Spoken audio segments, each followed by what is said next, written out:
देश में बाबा साहेब आम्बेडकर पे जो अभद्र टिप्पणी की गई थी उसके खिलाफ कई जगहों पर आंदोलन हो रहा है। यह टिप्पणी हमारे देश के गृह मंत्री अमित शाह के द्वारा संसद भवन में किया गया था, जिसके बाद से देखा गया कि विपक्ष दल जो है काफी हावी हो चुके हैं और इस दौरान उन्होंने गृह मंत्री अमित शाह से इस्तीफे की मांग की है।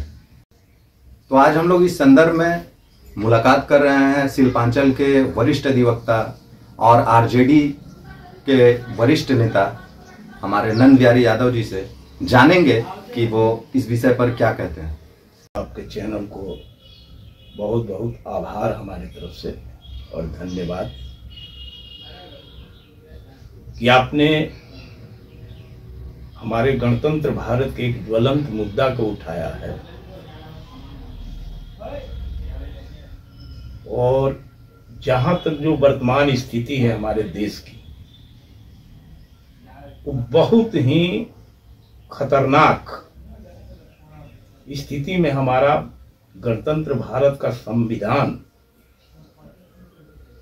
लोकतंत्र तो अब रहा नहीं और भारतीय समाज व्यवस्था और हमारे देश के जो भी संवैधानिक संस्थाएं हैं वह पूरी तरह से कमजोर हो चुकी है।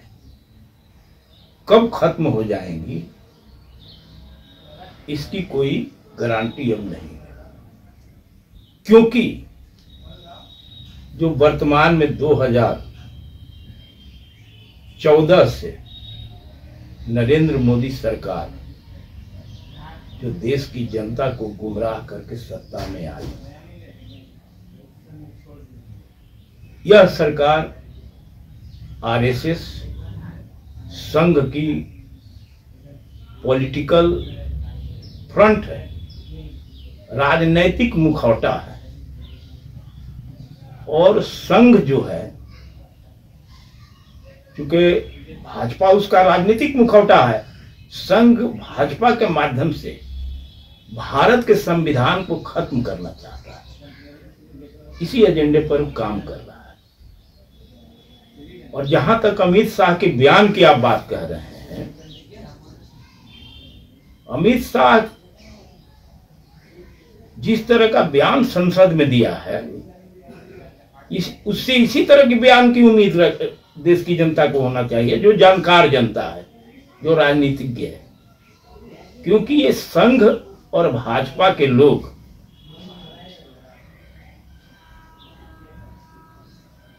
ये इनके यहां ट्रेनिंग जो होती है संघ में, वहां जो जितना बड़ा दोगला, दोगला का मतलब डबल थ्रोट, जिसका दो गला हो, दो तरह की भाषा बोलता है, जो जितना बड़ा दो गला होगा वह उतना ही बड़ा उनके यहां नेता होगा। ये तो होना ही था। भागवत की बात सुनिए क्या करता है मोहन भागवत। और अमित शाह ने जो बयान दिया है, बाबा साहब भीमराव अंबेडकर, डॉक्टर भीमराव अंबेडकर, जो भारत की लगभग 90% आबादी के भगवान ही नहीं, भगवानों के भगवान, वो हम सब के भगवान है। वो कौन सी भगवान की बात करता है? वो तो अमित शाह जो बयान दिया है, अमित शाह देशद्रोही बयान दिया है, भारत के संविधान पर सीधा हमला किया है संसद भवन में खड़ा होकर। उस पर राष्ट्रद्रोह का मुकदमा दर्ज होनी चाहिए।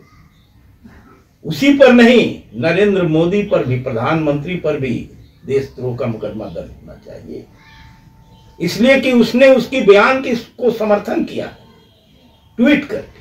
ये पूरा दुनिया देख रहा। ये पूरी सरकार बर्खास्त होनी चाहिए। अमित शाह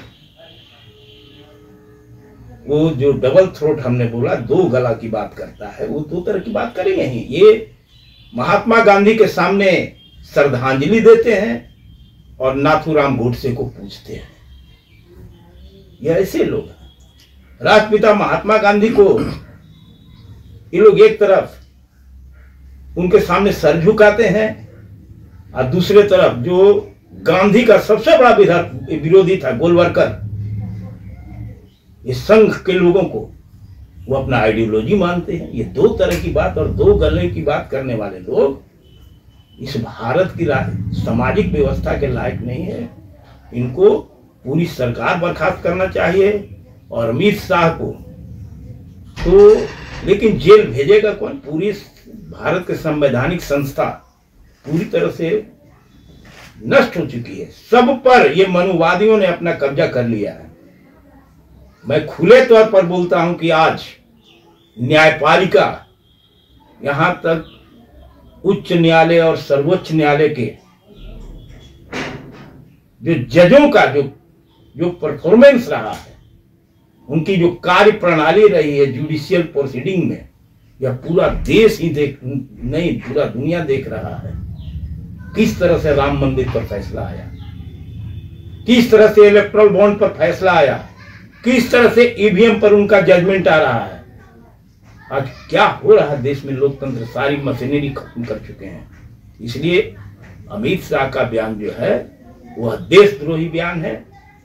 और जो लोग बोल रहे हैं माफी मांगने की, वो राजनीति में बहुत पीछे है। ये माफी का अपराध नहीं है, ये कंपाउंडेबल ऑफेंस नहीं है। कौन से अपराध माफ किए जाते हैं? जो समझौता के लायक होते हैं, जो कंपाउंडेबल ऑफेंस होता है। ये तो बहुत ग्रीवियस नेचर का और राष्ट्र गणतंत्र भारत के संविधान पर हमला है। ये माफी मांगने का अपराध नहीं है। अमित शाह पर एफआईआर होनी चाहिए और अमित शाह के विरुद्ध और नरेंद्र मोदी के विरुद्ध, क्योंकि एक दूसरे के बयान को दोनों ने सपोर्ट किया है, उनके खिलाफ मुकदमा दर्ज करके इन्हें गिरफ्तार करके जेल भेजना चाहिए और पूरी भाजपा की सरकार को बर्खास्त कर देना चाहिए, क्योंकि ये देशद्रोही सरकार है। इसको भारत की सत्ता में रहने का कोई नैतिक अधिकार नहीं है। अच्छा है कि इसको राजनीति से हट करके भी, जो राजनीति विषय चल रहा है, जो जिस तरह से इस बात पे राजनीति भी की जा रही है, तो ऐसा नहीं लगता है कि जिन लोगों ने, देश के जितने भी लोग हैं जिन्होंने संविधान को पढ़ा है, जाना है, समझा है, उन लोगों को भी इसके खिलाफ कार्रवाई करना चाहिए या बोलना चाहिए? आप जो बात बोल रहे हैं, जिन लोगों को बोलने का बारे में बोल रहे हैं, जिनको बोलने के बारे में बोल रहे हैं, तो नहीं, जिन्होंने संविधान को पढ़ा है, जाना है, समझा है जी, तो ऐसा नहीं लगता उन लोगों पर भी आघात है ये बाबा साहब अम्बेडकर को इस तरह से? मैं तो बताया कि पूरे देश की जनता पर आघात है। 90% लोग आहत हुए हैं। भारत के गणतंत्र भारत के मूल जो यहाँ के निवासी हम लोग हैं, 90% जनता के ये भगवान है हमारे अम्बेडकर। ये उनके भगवान नहीं होते। अगर वो बोलते हैं जिस तरह से उन्होंने संसद भवन में कहा कि अम्बेडकर अम्बेडकर अम्बेडकर अम्बेडकर, ये फैशन हो गया, कुछ लोग अम्बेडकर का बोलते हैं। अगर उतना नाम भगवान का ले तो 7 जन्मों तक स्वर्ग में जाएंगे। उन्हें चुल्लू भर पानी में डूब के मर जाना चाहिए। अब तक उनको खुद इस्तीफा, उनकी मोरलिटी होती तो, लेकिन ये आरएसएस और भाजपा वाले के पास नैतिकता नहीं होती है। अरे भाई, तुमको मालूम है, तुम जहां संसद में खड़े होकर गृह मंत्री बने हो, ये बाबा साहब भीमराव अम्बेडकर के संविधान की ही देन है। नहीं तो तुम अडानी के घर में तुम चपरासी के काम करते। ये अमित शाह क्या करता? ये तड़ी पार गुंडा क्रिमिनल। या अगर संविधान बाबा साहब का ना होता तो अडानी के घर में ये चपरासी का काम करता। नरेंद्र मोदी क्या करता? वो स्टेशन पर चाय बेचता, जैसा कि बोलता था कि हम चाय बेचते हैं। ये बाबा साहब अम्बेडकर का संविधान ही है, वो संसद में है ये लोग, और बाबा साहब को अपमान करते हैं। उनकी भाषा किस तरह से है भाई? अम्बेडकर अम्बेडकर, जिसको हम लोग बाबा साहब डॉक्टर भीमराव अम्बेडकर कहते हैं, जिसको देश की 90% जनता उनको सर आंखों पर अम्बेडकर जी को रखती है, जो हम लोगों का भगवान है। अगर बाबा साहब भीमराव अम्बेडकर ना होते तो मैं एक दूध बेचने वाले का बेटा, गाय चराने वाला का बेटा, आज सेशन कोर्ट और हाई कोर्ट में वकालत नहीं करता। आज जो भी हूं बाबा साहब भीमराव अम्बेडकर के देन है। और मैं तो कहता हूं कि अगर अमित शाह बोलते हैं कि भगवान का नाम लेने से स्वर्ग में लोग जाता है, तो चले जाए स्वर्ग में। अमित शाह को चला जाना चाहिए स्वर्ग में। और हमारे लिए तो ये नर्क ही स्वर्ग है, जहां बाबा साहब ने हमको यहां तक लाए। यही मेरे लिए स्वर्ग है कि अमित शाह जितना जल्द हो सके इस्तीफा दे और वो देश छोड़ दे।